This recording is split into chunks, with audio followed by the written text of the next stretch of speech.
My entire career was built at Innovatech. I, Alex, had spent 8 years pouring my talent and my loyalty into the company, rising to the position of senior software architect.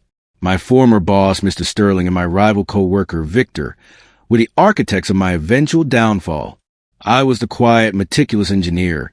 They were the loud, political showmen. I developed the core technology, Project Nexus. That was about to make Innovatech a billion-dollar company. The betrayal hit on the day of the Project Nexus launch. Instead of promoting me to CTO, as I had been promised, Sterling stood on stage and announced Victor as the new head of the division. Victor then delivered the presentation on my technology, taking all the credit. After the launch celebration, Sterling called me into his office. He didn't even meet my eyes. "Alex, you're brilliant," he said, handing me a severance package. "But you lack the vision and the social polish for leadership. You're a great coder, but you'll never be a manager. You need to pursue your quiet passions. You've been mocked out of the company." The firing was a public humiliation, framed as my early retirement. Victor, newly promoted, walked past my desk, sneering. "Have fun with your quiet life, Alex. Some people are meant for the spotlight. Others are meant for the shadows." I walked out of Innovatech that day, holding the severance check, but carrying a burning, silent determination. They had taken my work and destroyed my professional identity, but they had also given me the greatest gift: freedom and unlimited motivation. They thought they had seen the last of the quiet coder. They were wrong. My immediate plan was not to sue or argue. It was to execute the perfect silent ascent. I realized their weakness. Their pride blinded them to the one critical flaw in Project Nexus, a tiny structural flaw I had built in years ago, knowing potential for political sabotage. It was a flaw only I knew how to fix, and only I knew how to exploit. I used my severance money to secure a small, private office space across town, far away from the tech district. I called my new venture Cypher Dynamics. It was a one-man operation dedicated to building the antithesis of Innovatech. While Sterling and Victor were busy taking victory laps and giving interviews about their genius, I was quietly building Project Zenith. This was a superior version of Nexus, incorporating all the stability and elegance that Victor's short-sighted management would inevitably ignore. I worked 18 hours a day, fueled by the memory of Victor's sneer and Sterling's dismissive words. I knew Victor would fail. He was a manager, not an architect. He didn't understand the complex infrastructure of Project Nexus. He would treat it like a polished final product, ignoring the crucial, continuous maintenance the system required. I waited patiently for the structural flaw to expand under Victor's negligence. Over the next 8 months, I maintained my silent ascent. My former co-workers occasionally called, expressing pity for my early exit. I cheerfully lied, telling them I was finally enjoying time off, traveling, and pursuing my hobbies. I let the industry believe I was contentedly playing golf, completely out of the game, but I was secretly monitoring Innovatech's public performance. Sure enough, the first cracks started to show. Client complaints about system instability, delayed updates, and unexplained network slowdowns began to surface in the trade journals. Victor blamed the complexity of the original system, tacitly blaming me, the quiet coder who left a mess. I smiled, reading the reports. Victor was digging his own grave. The flaw I had built in was a pressure point that only responded to aggressive, constant neglect. Victor's lack of true technical competence was ensuring its timely failure. The true test came when Innovatech secured a massive government contract based on the promise of Project Nexus stability. I knew this immense new load would push the system past its breaking point. The timeline for the public failure was now clear: 6 weeks. I accelerated development on Project Zenith, focusing on ironclad stability and flawless security. I had to ensure that when Innovatech imploded, Cypher Dynamics would be ready to instantly step into the vacuum. I called my most trusted former colleague, Maria, a brilliant coder who was fed up with Victor's incompetence. I met her in a neutral location and revealed my secret venture and my plan. "Maria," I said, "I need you to confirm the flaw in Nexus is expanding, and I need you ready to join me when the ship sinks. I'm building the lifeboat." Maria, angry about Victor taking credit for her own minor contributions, agreed immediately. She provided me with internal timelines and management decisions, confirming that Victor was ignoring all internal warnings and running the system into ground to save costs. He was sacrificing long-term stability for short-term profit. This internal confirmation was everything I needed.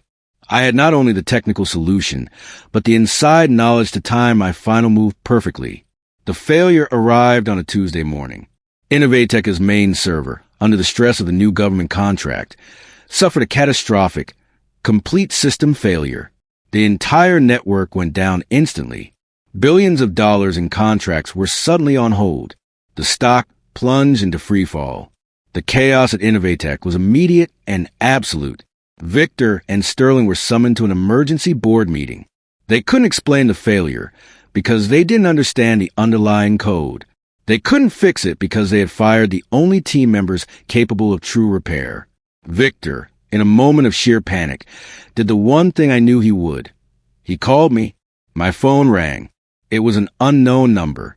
I answered calmly. It was Victor, his voice high-pitched and frantic. "Alex, you have to help us. It's the Nexus platform. It's completely dead.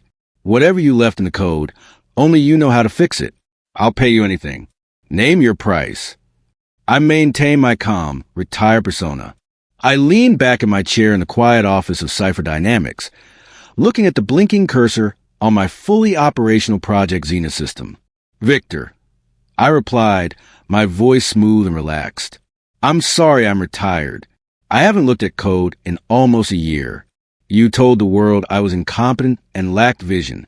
You built this company on my back in your lie. You own the failure now." I hung up the phone.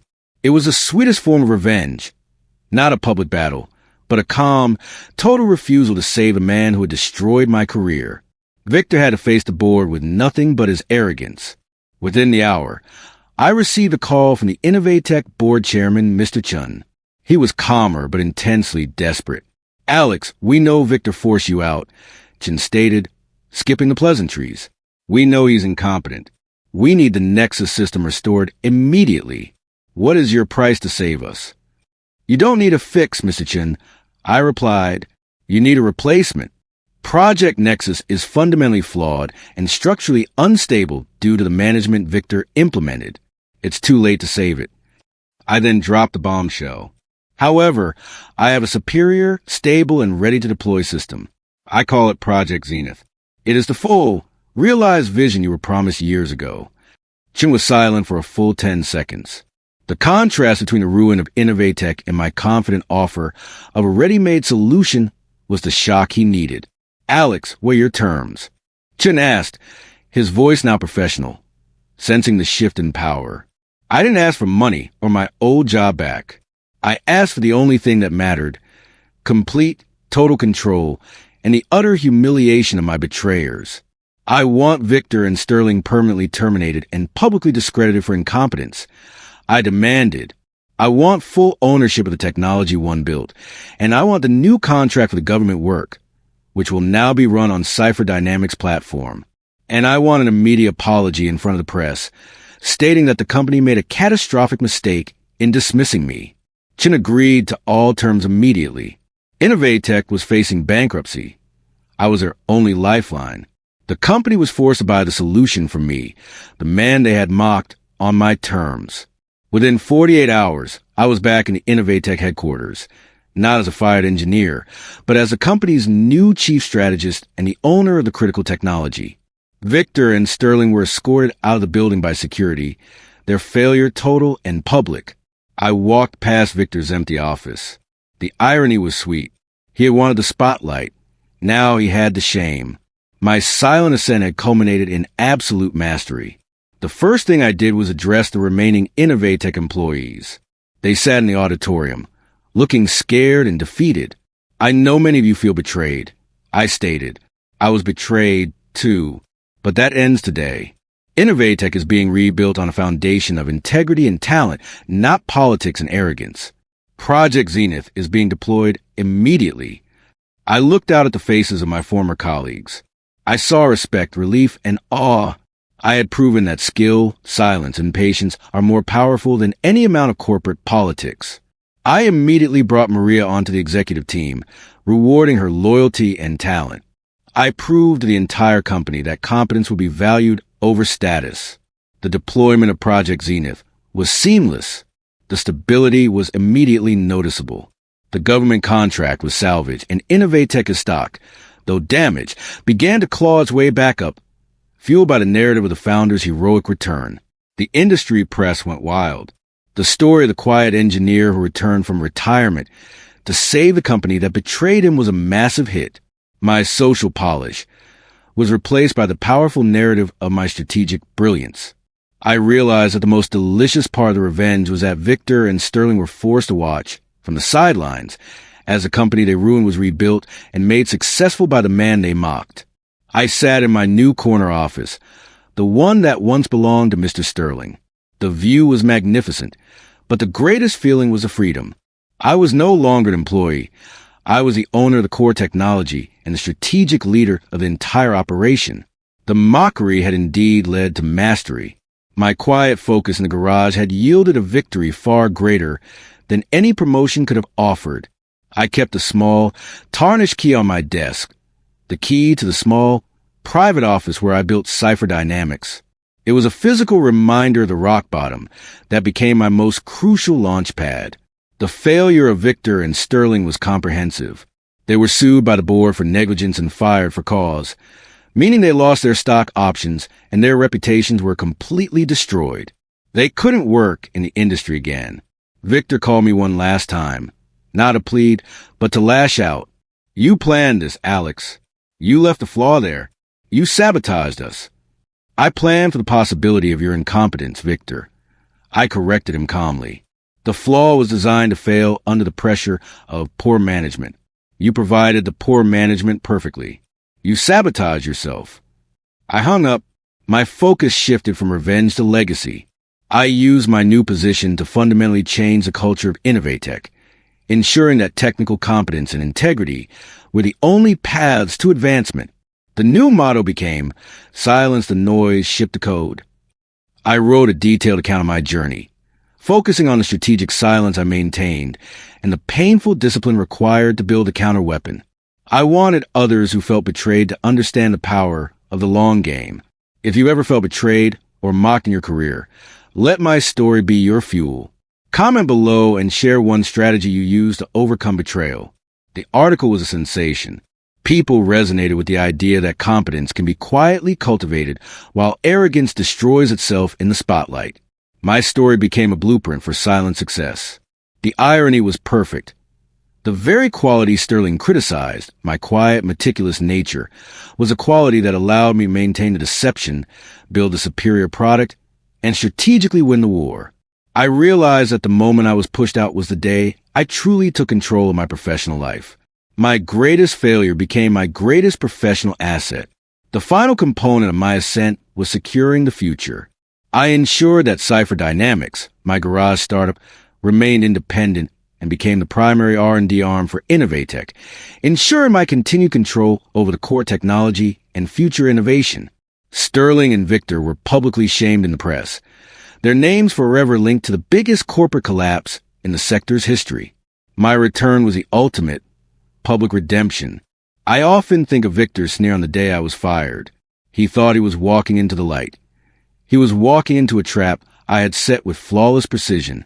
My mastery wasn't just technical, it was strategic. I had played the long game, using my opponent's own flaws, pride, greed, and lack of technical respect as the primary fuel for my victory. I established a mentorship program at Innovatech, seeking out quiet, talented coders who were often overlooked by politically minded managers.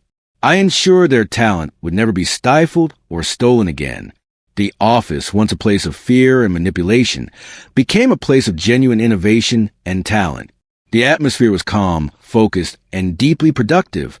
Maria, my chief technology officer, often jokes about the whole experience. We are the best because we remember the worst, she says. We know exactly what failure looks like, and we know exactly how to prevent it. The memory of the betrayal became our company's strongest ethical guardrail. We valued competence over flash and integrity over profit. I had been mocked out of the desk, but I had returned control of the entire company's direction. The silent ascent was complete. The new title, Chief Strategist, suited me perfectly. My success wasn't built on coding alone, but on my ability to analyze the corporate structure and anticipate the exact moment of my rival's self-destruction. I realized that the painful discipline of maintaining the blissful retirement facade was a final, necessary test of my patience. Had I rushed the confrontation, I would have only received a settlement. By waiting, I received the entire kingdom. I secured a massive new investment into Cipher Dynamics, recognizing its superior technology. The Revenge was now a thriving, independent business. I never publicly expressed hatred for Victor or Sterling. My victory was too large and too complete to waste time on petty emotion. I simply let the documentation and the company's stock price tell the story. The truth was, they gave me the freedom to pursue my true potential. Without their sabotage, I would have remained a senior architect, never knowing the depths of my own strategic ability. I was grateful for the forced exit. I looked at the framed apology, signed by the entire board, hanging discreetly in my office. It stated that the company had made a catastrophic error in judgment. That was the only recognition I needed. I decided to film a short video from my new office, sharing the final insights of my journey. I wanted to talk about the power of building in the shadows. If you found this story compelling and you value competence over politics, please consider hitting the subscribe button right now and joining our community. I finished the segment, feeling the profound satisfaction of having turned my greatest professional defeat into my greatest strategic victory. The best part of my new life was the ability to openly code again without fear of political appropriation. My mastery was finally being used for good, driving real innovation and supporting honest talent. The industry now knew my name not for my code, but for the silent, strategic brilliance of my countermove. I had rewritten my own professional narrative. The Mockery had become the legend. I stood by the window, watching the city below. I was the chief strategist, the owner, and the architect of the company's future. The journey from a humiliating walkout to the triumphant return was complete. I proved that loyalty and talent are not disposable, and that the quiet ones often have the most devastating strategic plans. The final realization was that my ascent was silent, but the impact was deafening.